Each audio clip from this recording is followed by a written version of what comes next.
What just happened? This good boy couldn't stop hacking celebrities.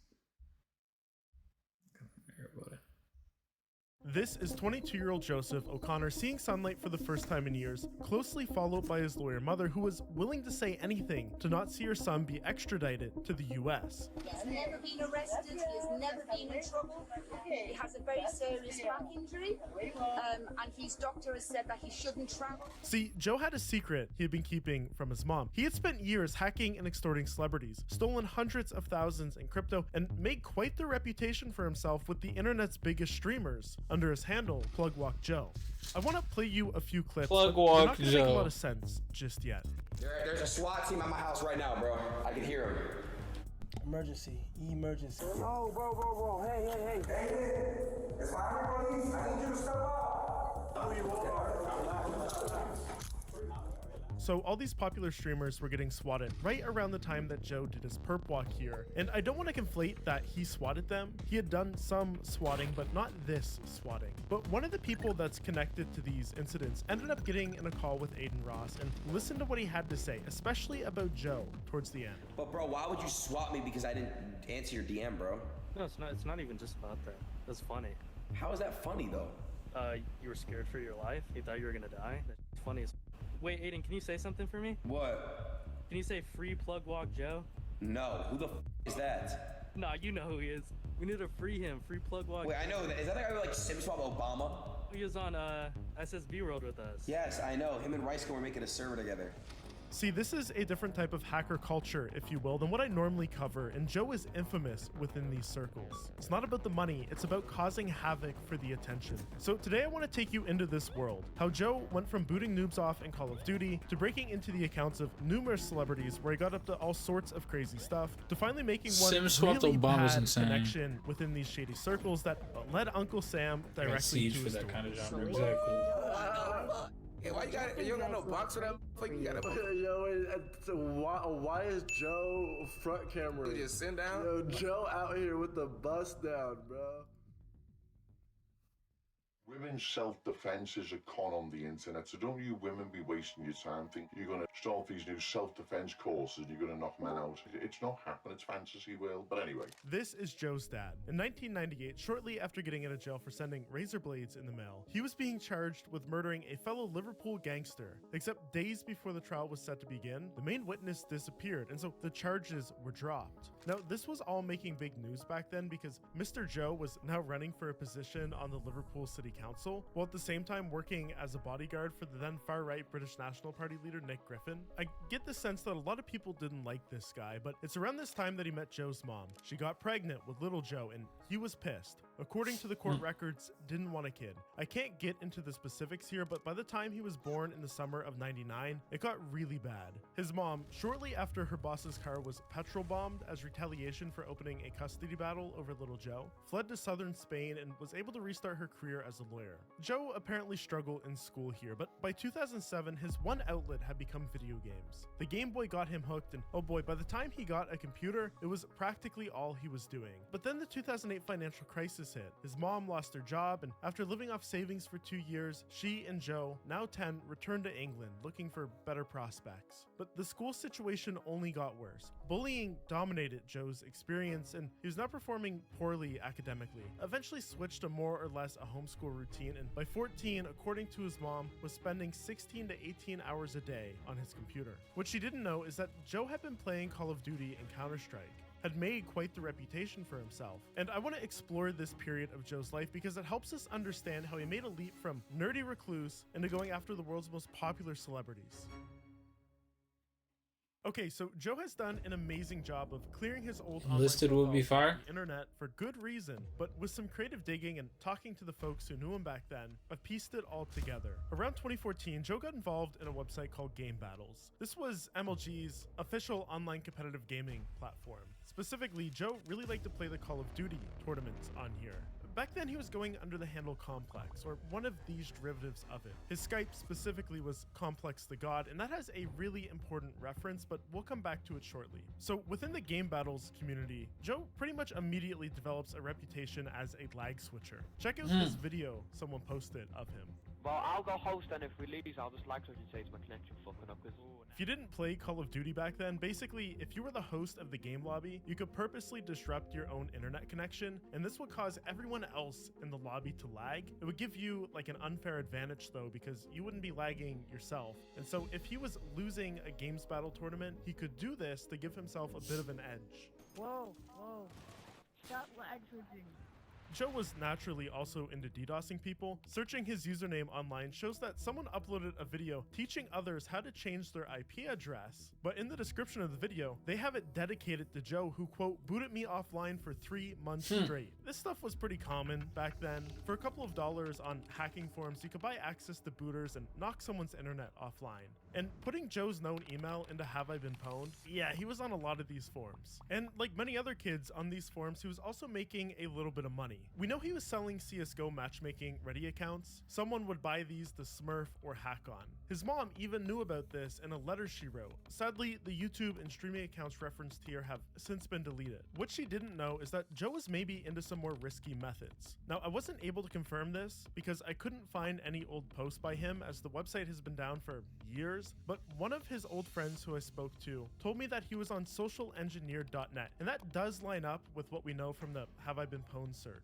Now, this is a forum dedicated to social engineering. Typically on these forums, that means finding creative ways to get free things from companies. He told me that Joe was specifically into buying cracked Amazon accounts. Apparently around this time, there was an exploit on myhabit.com. This was a flash sale website owned and operated by Amazon. The bug would let you log into an Amazon account and, more importantly, see the order history without actually going through the normal login security checks that existed on Amazon.com, like getting a code to your email or phone. This made it trivial to run credential stuffing attacks, and the goal was to find accounts that had purchased expensive items like PS4s, Xbox Ones, laptops, you name it. You could then use these accounts to request replacements with a little sly bravado in the support chats. But this was the riskiest part of the process, because in most cases you were getting the fraudulent replacements mailed directly to your own house. And so other kids on the forum that would break into these accounts, find lists of them, would then sell them. And apparently Joe was buying these accounts and then using them to actually manipulate their support into sending him these items, or he would like do it for others as a service. I don't get the sense that this was a huge grift, but it does show that he was falling deeper and deeper into these communities, starting to find ways to reward himself for being a part of them, and I think that pushed his descent into his later crimes. The final thing here is that username, Complex the God.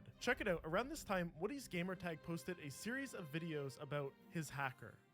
Maybe 2-3 months ago, I made a video called My Hacker's Going to Jail, and it's about Cosmo, otherwise known as Cosmo the God. He took down NASDAQ, CIA.gov, right, which is American's like Central Intelligence Agency. He took down UFC.com. He redirected 4chan to point to his own Twitter account. He pioneered social engineering techniques, it's coming out of the article I'm reading, to gain access to user accounts at Amazon, PayPal, and a slew of other companies.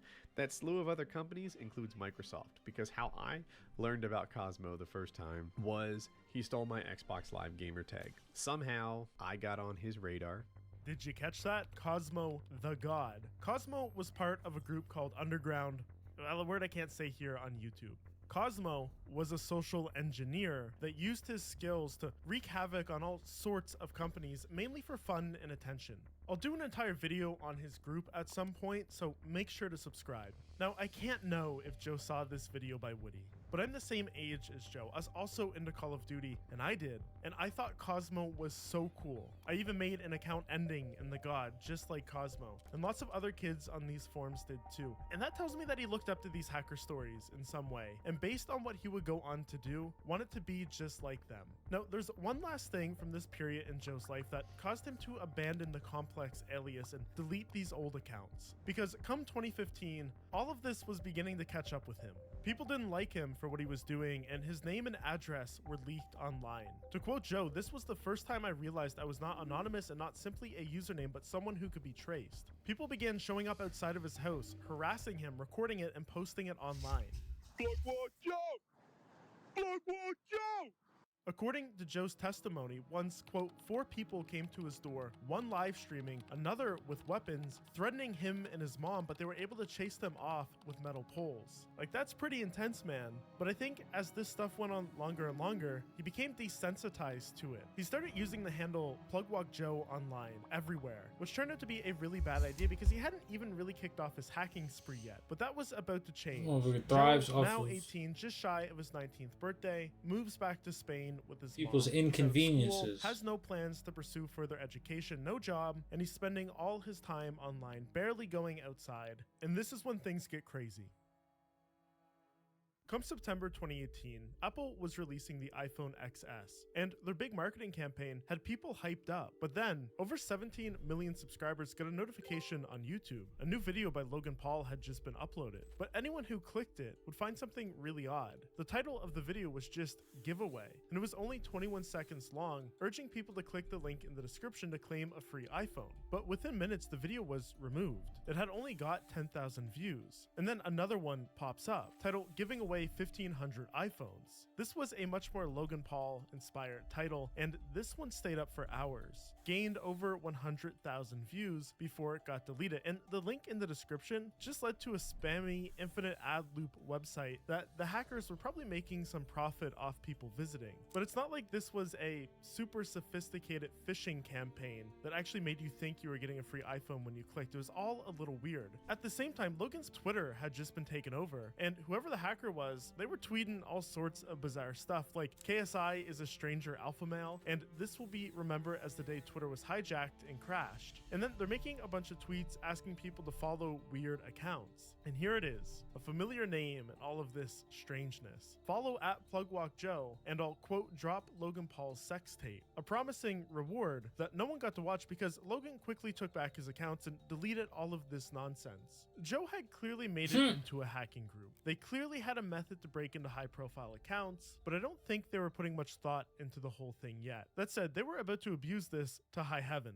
Speaking of stolen accounts, today's sponsor in I speak your up in breach forms. You know, there's so many hackers charging leaks there's happened now in phishing. So if you're from to get an amazing 2019, Joe went on another huge hacking streak. King Bach, James Charles, Chloe Moretz, Shane Dawson, even the founder of Twitter, Jack Dorsey, all lost access to their accounts. And the hackers started spamming all this crazy stuff. Jack on Friday got hacked. That's Twitter CEO Jack Dorsey, and this is what his Twitter feed ended up looking like. From racial slurs to anti-Semitic rants, the hacker or hacker group sent out offensive tweets on Friday afternoon to over 4 million of @Jack's followers. While celebrity news outlets were frantically researching how computer hacks work and then trying to explain that in a way that 50-year-old moms will understand, the attacks kept escalating. This time, even targeting a Twitter belonging to Etika, who had just passed away a month before, and these tweets were made like having no respect for this man's death. And here it is, what we've been looking for. These shoutout tweets were the common thread between all of the hacks. Joe had got involved in a group called the Chuckling Squad, and it seemed they were willing to try anything for a little clout. When they got into Bella Thorne's Snapchat, they found nude photos, and then threatened to release them if she didn't make a video thanking the hackers and tagging all of their accounts. When she didn't immediately do that, Joe got into her Twitter, posted this nasty stuff, and then further threatened to leak those photos if 5,000 people followed him. But Bella wasn't about to go down without a fight. She managed to regain access to her accounts and just posted those photos herself, alongside all the text messages of them attempting to extort her. She took the power away from them. And after the incident, she was going and talking to news agencies, telling them about how she's engaging law enforcement and private investigators to try and find out who was behind the attack. You think that this would maybe scare Joe a little bit, but apparently not, because in the meantime, the group set their next target on TikTok stars. They took over the accounts of Addison Rae and Dixie D'Amelio, again posting their handles amongst other nonsense to a combined 100 million followers. They also somehow got this kid to start posting actual videos. Follow PlugWalkJoe. I'ma shoot you, bitch. The worst part about all of these attacks, like, Joe wasn't really even gaining many followers. Now you can see on Dixie's TikTok here, there's this one video posted of a watch with the caption, "Spread the word, PlugWalkJoe runs the comm." I'm not good with watches, but it looks like a similar one that Joe would go on to later showcase on a stream years later. Seemed that Joe maybe had a little bit of money if this thing wasn't fake. At this time, he's living in Spain alone for most of the day. His mom went back to the UK, but had hired a nanny to take care of him because according to her, he was incapable of self-care. So this nanny's like buying the groceries, right? Bringing them over, maybe cooking some meals, doing some cleaning. This is when news articles start to come out. They had found out how Joe and friends were getting into all of these accounts. Even King Bach posted a video about how it happened. It was an AT&T employee that switched my SIM card to his SIM card, and all the text messages went to his phone. He could see everything I was typing in my phone. So when I changed my password, he saw what the fuck I changed it to. This is a classic SIM swap. You port someone's phone number over to a phone you can control, then you can go try to sign into their account, hit forgot password, you now get that text message, and you can reset the password to anything you want and log in. That's how they got into all of these celebrity accounts, but most people that do SIM swapping, they do it to get into crypto accounts, to steal hundreds of thousands of dollars, and yeah, by the way, Joe had been doing that too. Damn. It turns out, just before moving back to Spain in June 2019, before these celebrity attacks, Joe and two underage co-conspirators targeted a Manhattan-based company providing crypto wallet infrastructure services to crypto exchanges around the world. They took over the phones of the co-founder and vice president of development. From here, they got into the G Suite admin panel, which they used to access even more accounts within the company. By digging through their emails and Azure server environments, they were able to find and steal $794,000 worth of crypto. Today, this would be worth Been live since 5:31. Come on. To celebrate, they used one of the executives' Skype accounts to create a group chat with all the employees Come on, appreciate it. and taunted them for about 2 hours for, quote, getting hacked by a group of kids. The stolen coins were subsequently laundered by sending them through a series of transactions meant to hide where they went. They must have not realized how easy it is to trace this stuff, because at the end of the blockchain was an account on Binance registered under Joe's name, to which he received his share of the spoils. Shortly after this hack, he also broke into a Coinbase account, stealing 0.5 Bitcoins, a Gemini account where he stole another 1.6, and another Coinbase where he took 18 more. But he then had some sort of falling out with the other two from that big attack. He started getting death threats again. People were showing up outside of his house recording more threatening videos. His mom has now said on record that this pushed them to make that move back to Spain, but she's careful here to say that they plan to do the move regardless, because otherwise that would be running. Nevertheless, this was meant to be a wake-up call for Joe. He promised his mom that he wouldn't steal anymore. I mean, I guess technically that doesn't take the celebrity hacks I just told you about off the table. Anyways, back alone in Spain, he must have felt impervious here. Like it was safer to do this sort of stuff than it was in the UK. I mean, he even paid a press agency to have these articles written about him saying he was a crypto expert. Maybe this was meant to justify where the Bitcoins were coming from, but like, talk about beyond reckless. It seems these articles were published in 2020 by looking at the view source and the publish date on them, but I'm a little confused because he used like babyface pictures of himself, even though he's an adult by the time this is written. But if 2020 is right, one of the Chuckling Squad members had already been arrested, the guy who was responsible for finding the phone numbers of celebrities. So Joe knew the stakes, right? Why do it? Well, maybe this was his way to impress girls. In late June 2020, Joe had met a girl in a Discord server he hung out in often. Joe was now 21. When she told him she was 16, he responded, "Wow, you're actually really young." Despite that, within days, he was sending her explicit threats and sexual messages. So much of this I can't quote here on YouTube, but things like he wanted to, I actually really can't say this, but it's about as bad as it gets. He went on to send a photo of his genitalia, and she ended up posting this photo and screenshots of the messages to the Discord server. From what I can gather, this server was full of a bunch of comm kids. It's like other sim swappers and hackers. She also told Joe that he was going to be hacked, and he wanted revenge. So on June 25th, just 4 days after meeting her, he launched a full-on swatting campaign. First, he posted to Reddit as if she were planning a can't say it on YouTube, dude, but after making the post, he called the Garden Grove police to report it, basically tried to frame her, this teenage girl, as some kind of mass, can't say it on YouTube. A few hours later, he phoned the police again, this time pretending to be a furious husband who caught his wife cheating, threatening to do all sorts of awful things with all sorts of awful weapons to guarantee a major police response. It worked. A large chunk of the police force swarmed her address, ready for an active situation. But he had a 99.99 speed build on 2K. They get firefighters to also go to the house, adding to the chaos. Need links? I'm damn near about to get off. I'm not gonna lie. This video is crazy though. Once again, posing as her, threatening to bunch of stuff I can't say on YouTube. They'll be linked though. Then don't say it down. Still chaos. And like, You're if not. this wasn't enough, he then emails her principal, once again posing as her, threatening to bunch of stuff I can't say on YouTube. He also posts to Reddit again, still framing her, saying that he planted a bunch of can't say it on YouTube at local restaurants. Then he calls the sheriff's department and claims that he's going to do horrible things in an airport if $60,000 isn't delivered to, you guessed it, her address. Keep in mind, this is all happening in one day. Joe was relentlessly hammering this poor girl. And because that wasn't enough, he then starts personally calling her relatives, telling him that he's going to do all these awful things to them. She eventually confronts him online, and he basically shrugs it off and said that she deserved it. Over the next few weeks, Joe even started bragging about these calls on Snapchat, openly mocking her, saying that he doxed her and that it's messed up, isn't it? You think by now someone would have stopped Joe. We're going on 2 years of very public, it's not even just hacking anymore, extortion, swatting. We know people were looking for him already. According to Brian Krebs, a private investigator from a telecom company had posed as another girl and actually got him to start doing video calls, which they were using as an attempt to track his location. I guess on video they matched a pool he had previously posted about on Instagram to one that was in the background of one of these video calls. But still, no one had busted down his door. But that was about to change because come July, Joe was going to make a really, really big mistake. It's being called the biggest security incident in Twitter's history. Attackers targeted several high-profile accounts with thousands of followers in an apparent Bitcoin scam. Now get this, they include accounts of former President Barack Obama, Joe Biden, Bill Gates, and Tesla CEO Elon Musk. Now this is the message that appeared on Musk's Twitter.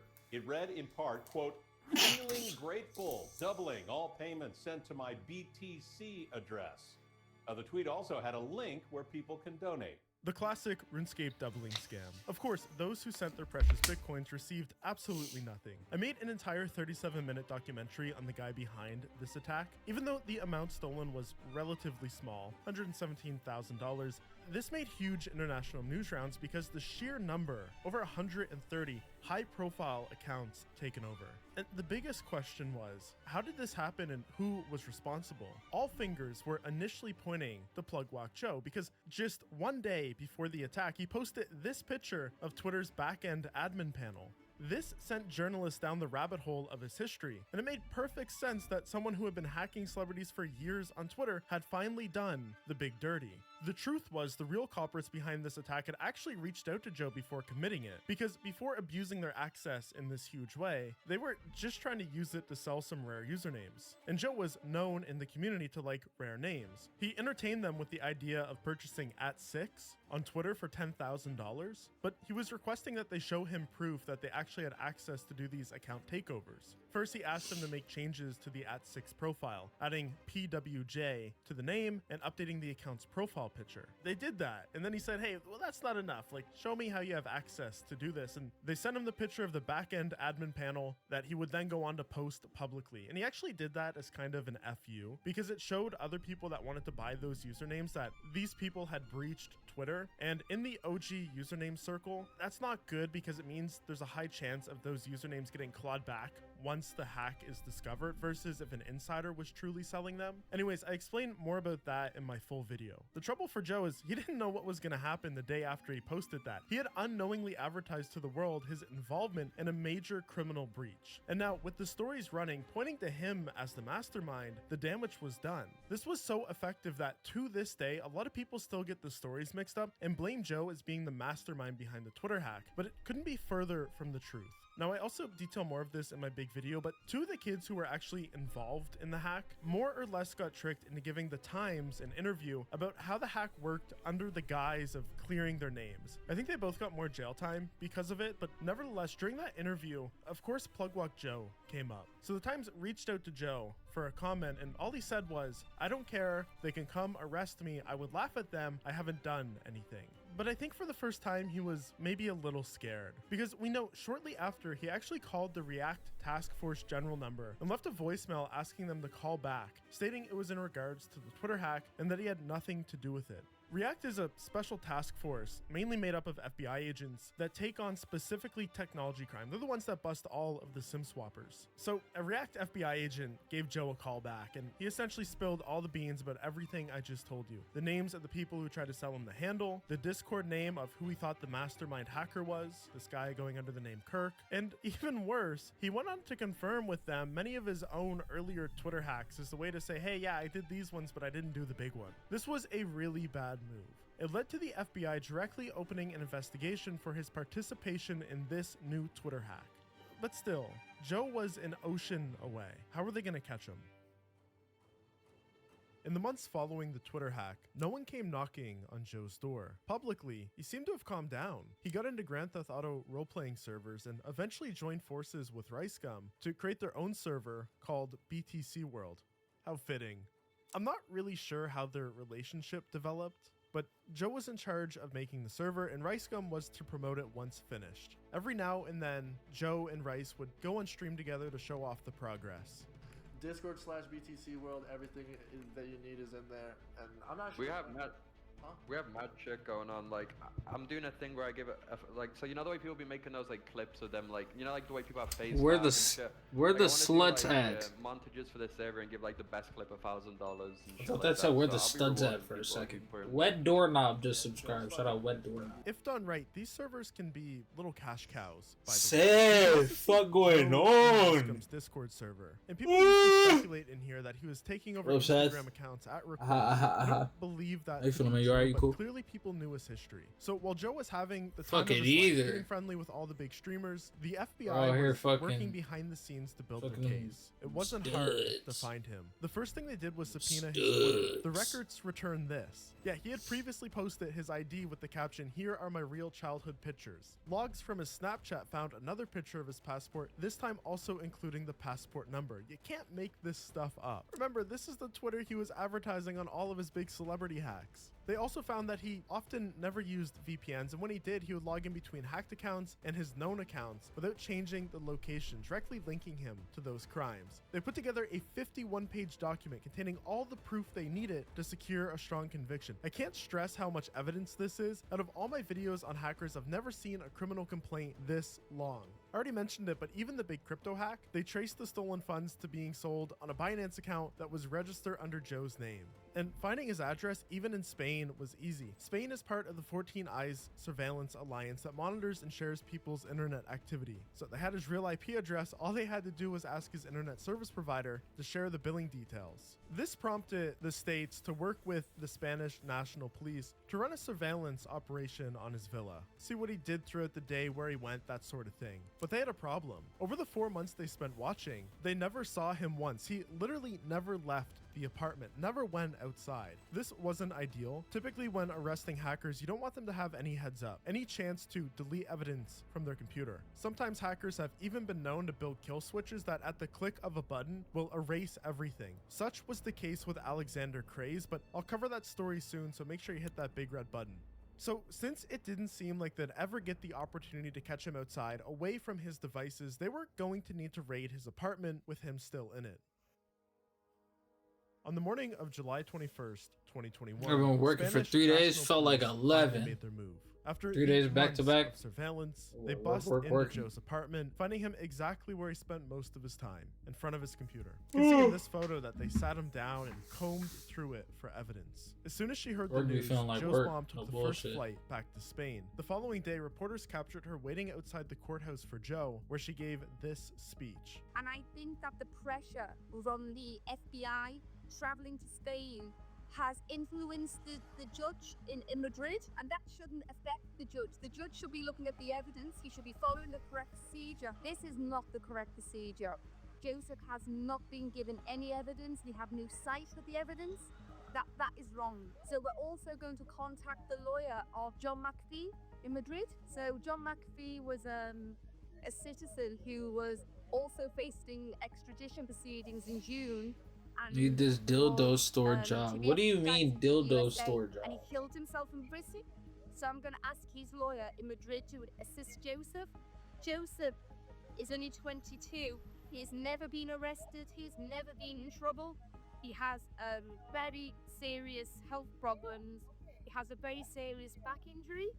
And his doctor has said that he shouldn't travel. He shouldn't be placed on an airplane because of the damage.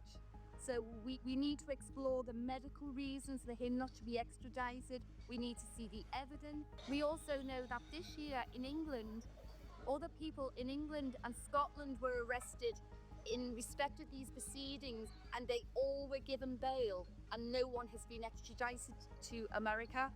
And Joseph was aware of these proceedings.